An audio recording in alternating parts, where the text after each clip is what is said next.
جان جائے تو جائے ایمان نہ جائے، ایمان بچانے کی کوشش کیجئے گا۔ دور بڑا نازک ہے، پتہ نہیں کہاں تم نے لائک کا بٹن دبایا اور ادھر ایمان کا جنازہ نکل گیا۔ جانتے ہیں آپ اتنا نازک دور آ گیا، سب کچھ لکھا ہوا آ رہا ہے اور خالی آپ کو یس نو کرنا ہے۔ یس میر صاحب راضی ہیں؟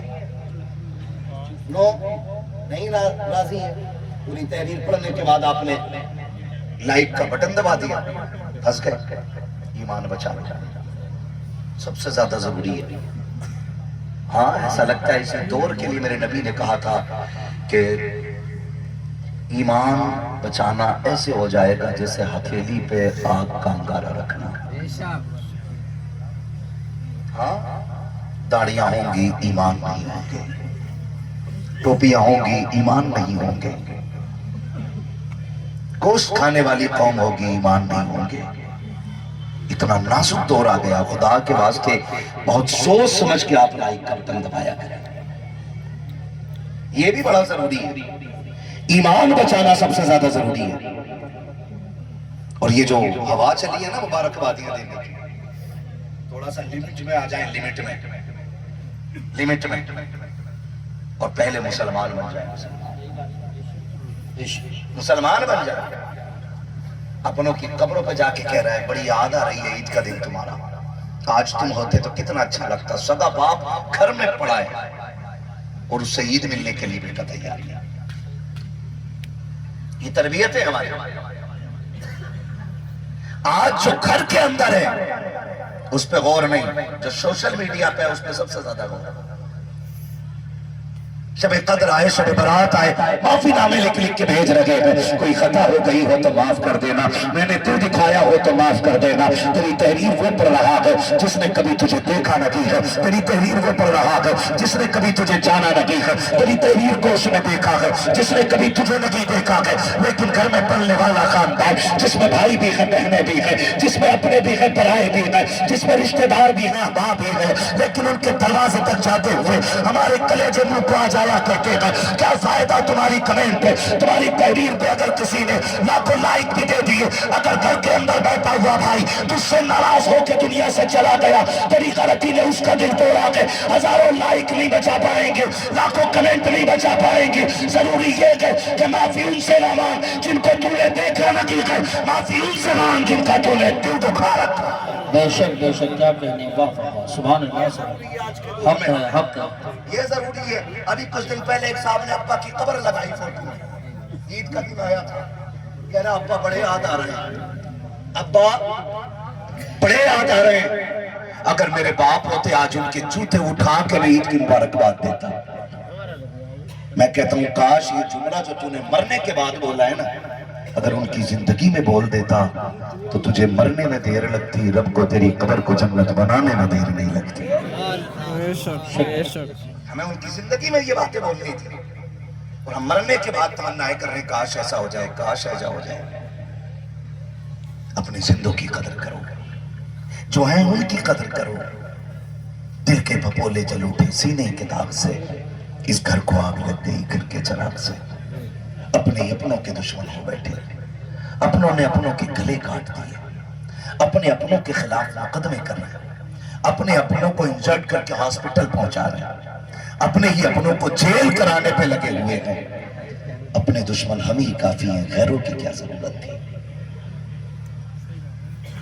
سوچیں ذرا، زور دیں، آج کی محفل سجی ہے، دل پہ ہاتھ رکھ کے بتانا سارے لا الہ الا اللہ والے ہیں، ہاں سارے بریلی والے سے پیار کرنے والے لوگ ہیں، مگر کیا کوئی ایسا ہوگا اس محفل میں؟ کیا سارے ایسے لوگ ہیں کہ جس کے سینے میں کسی کے بھی طرف سے کوئی نفرت یا کوئی بغض اور کوئی کینہ نہ ہو؟ نہیں، بڑا مشکل ہو گیا ہے۔ اب تو مسجد کی پہلی صف میں بیٹھے ہوئے لوگوں کا دل پہچان پانا مشکل ہے کہ یہ عبادت کی نیت سے آگے بیٹھا یا دوسروں کو پیچھے کرنے کی نیت سے پیچھے بیٹھا ہے۔ اب تو عبادتوں میں اتنی ہمارے دکھاوے آ گئے، اب تو مسجد کی پہلی صف محفوظ نہیں ہے۔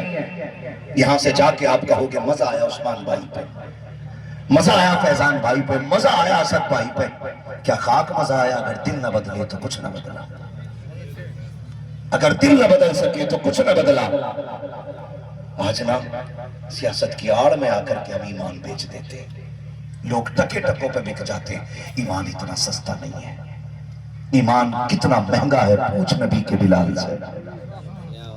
ایمان کی قیمت کیا ہوتی ہے، پوچھ عثمان غنی سے۔ ایمان کتنا قیمتی ہے، پوچھ نبی کے ابوبکر سے۔ ایمان کی قیمت کیا ہوتی ہے، پوچھ حضرت سمیہ سے۔ ایمان کتنا قیمتی ہے، پوچھ حضرت زنیرہ سے۔ تب پتہ چلتا ہے ایمان کتنی قیمتی چیز ہے۔ میں نے اسی لیے کہا مر جانا لیکن ایمان کا سودا نہ کرنا، مر جانا ایمان کا سودا نہ کرنا۔ آج تو معاف کیجئے گا، اپنی بات منوانے کے لیے ہمیں کفر کی حد تک اترنا پڑے تو اتر جاتے ہیں، کفر کی حد تک۔ اللہ کرے یہ باتیں آپ کے ذہن میں اتر جائیں۔ میں ہندی کی چھندی نہیں، اشارہ کی نیا میں بات کر رہا ہوں۔ اللہ کرے یہ باتیں ذہن میں اتر جائیں، ہم کفر کی حد تک اتر جاتے ہیں۔ اگر مجھے اپنا کام کرانا ہے تو میں کفر کی تہ میں اتر کے کہتا ہوں بھائی میرے بھائی کو ذرا جیل کرا دو، میں آپ کے ساتھ کھڑا ہوں، میرے چچا کو پھانسی کرا دو، میں آپ کے ساتھ کھڑا ہوں۔ خدا کا واسطہ دے کے کہتا ہوں یہ امت اتنی سستی تو نہ تھی جو ٹکے ٹکے پہ بک جاتی، اس امت کو یوں تو نہیں بنایا گیا تھا جو ایک کپ چائے کے لالچ میں بک جاتی، اس امت کو اتنا سستا تو نہیں بنایا گیا تھا جو ذرا سے کام کے لیے ایمان کا سودا کر دیتی، اس امت کو اتنا پکا بنایا گیا کہ اتنا پکا بنایا گیا کہ ایک دسترخوان لگا کے دسترخوان کے کونے پہ باپ بیٹھا کے باپ کو ابوبکر صدیق کہا جاتا کہ دوسرے کونے پہ اسی دوسرے کونے پہ بیٹا بیٹھا کے جس کو عبدالرحمن ابن ابوبکر کہا جاتا کہ باپ بیٹے میں گفتگو ہو رہی ہے، بیٹے نے ابا کے چہرے پہ دیکھ کے کہا تھا ابا جی یاد ہے وہ جنگ جو اسلام سے پہلی جنگ کفر کی تھی؟ کہا بیٹے کون سی جنگ؟ کہا جنگ بدر کی بات کر رہا ہوں، آپ مصطفیٰ کے ساتھ آئے تھے، میں ابو جہل کے ساتھ آیا تھا۔ کہا پھر بیٹے؟ کہا کہ جب آپ ابو جہل کے خلاف نکلے میں مصطفیٰ کے خلاف نکلا، آپ نبی کی حمایت میں تلوار لے کے آئے، میں ابو جہل کی حمایت میں تلوار لے کر کے آیا۔ کہا بیٹے پھر؟ کہا ایک بار میں نے تلوار اٹھائی، میری نگاہ اٹھی، ابا میں نے تیرا چہرہ دیکھا، میرے ہاتھ رک جاتے ہیں، میں تیری گردن کیسے کاٹ دیتا، تو میرا باپ تھا، میں نے یہ سوچ کے تلوار واپس کر لی، ابو بکر میرا باپ لگتا ہے اس پر تلوار نہیں چلائی جائے گی، میں نے ابا سمجھ کر کے تلوار واپس کر لی تھی۔ ابو بکر صدیق نے لقمہ چھوڑا اور کہا خبردار سن لے، تو میرا بیٹا تھا جو تو نے میدان جنگ کے اندر مجھ کو دیکھ کر کے باپ ہونے کے خیال سے تلوار واپس کر لی، شکر منا کہ تو میری تلوار کے نیچے نہیں آیا، ورنہ میں دودھ کا رشتہ بھلا دیتا، خون کا رشتہ بھلا دیتا، اور میں تیری ایک ٹکڑے نہیں بلکہ تیرے کئی ٹکڑے کر دیتا، اس لیے کہ ابو بکر کا ظاہر بھی نبی کے ساتھ ہے، ابو بکر کا باطن بھی نبی کے ساتھ۔ سبحان اللہ، نعرہ تکبیر، نعرہ رسالت، نعرہ حیدری، نعرہ غوثیت، مسلک اعلیٰ حضرت، فیضان اعلیٰ حضرت، اصلاح معاشرہ کانفرنس، ازہری کمیٹی، حضرت مفتی حماد رضا صاحب قبلہ، سرزمین چمن نگریہ۔ سبحان اللہ، سبحان اللہ۔ یہ ایمان ہے، یہ زور سے ایمان ہے، یہ ایمان ہے، ایمان ہے۔ میرا ایمان کہتا سونا جنگل، کیا بات ہے، پھر کائے بلایا اسد اقبال بھائی کو؟ سب تو آپ کو یاد ہی ہے۔ سونا جنگل، چھائی بدلی، سونے والوں چوروں کی سبحان اللہ، ہے نا؟ لگ رہا ہے کہ آج پکے بریلویوں سے پالا پڑ گیا ہے نا؟ الحمدللہ، اللہ سلامت رکھے۔ ہم تو کہتے ہیں قادری کر، قادریوں میں قدر عبدالقادر قدرت نما کے، کیوں کہتے؟